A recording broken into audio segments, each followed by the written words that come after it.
C'est l'une des étapes de redéploiement des outils de sauvegarde environnementale et sociale, parce que vous conviendrez avec moi que les projets et programmes souvent sont accompagnés d'un certain nombre de risques sur le plan environnemental qu'il va falloir encadrer et gérer.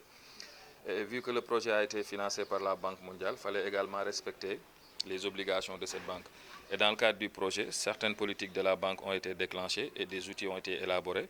Et il va falloir maintenant aujourd'hui, avec l'accompagnement du service de l'environnement, descendre sur le terrain avec les autorités et partager avec les acteurs qui sont à la base toutes ces dispositions qui sont prévues afin de leur permettre de comprendre quels sont les risques qui sont accompagnés avec l'exécution du projet, quelles sont les mesures prévues et dans quelles dispositions on pourrait peut-être collaborer au niveau régional pour prendre en compte ces préoccupations et de les régler afin d'éviter que le projet puisse régler des problèmes et créer d'autres problèmes.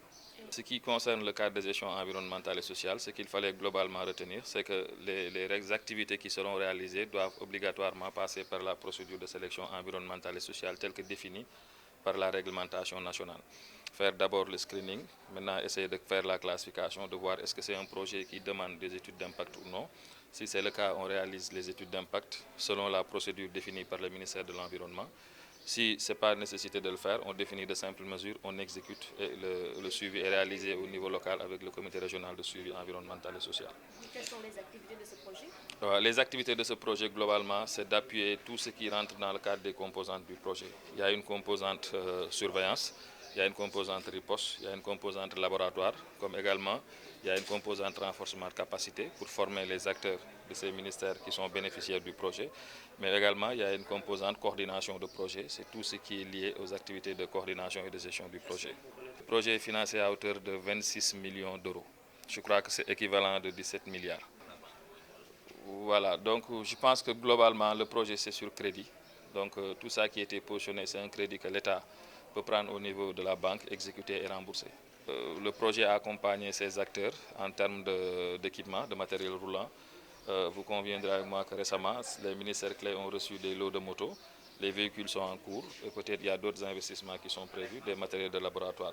Bon, là également, c'est d'autres acteurs qui le gèrent parce que je précise, ce projet est géré par le ministère de la Santé et de l'Action sociale. Donc nous, on est juste acteurs dans le cadre du projet en charge des questions d'environnement pour le compte du ministère. C'est dans ce cadre qu'on était venu pour partager le volet environnemental. Vraiment, on a connu beaucoup de retard par rapport au déploiement de ce processus, ce qui a créé quelques lenteurs par rapport au démarrage des exécutions. Mais là, je pense que ce qu'il faut saluer, c'est que les maires maintenant sont au courant, depuis les décisions prises par le ministère de l'Élevage, à transmettre des courriers au gouverneur pour leur demander déjà de diligenter rapidement leur délibération.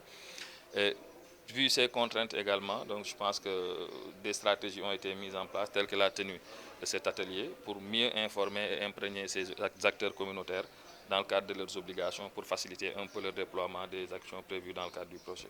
C'est l'expression de besoin que le ministère de l'Élevage avait soumis au projet de construire 151 parcs à vaccination sur l'étendue du territoire national. La région de Diourbel en fait partie avec un lot, et je pense que c'est ça, avec un lot de 17 parcs, si je me trompe, parce que je n'ai pas les chiffres en tête, mais je pense que c'est 17 sous-projets qui est prévu dans les 3 départements. Donc je pense que les experts passation de marché du REDICE sont en train de faire un excellent travail pour accompagner ce processus et réaliser ces parcs dans les plus brefs délais.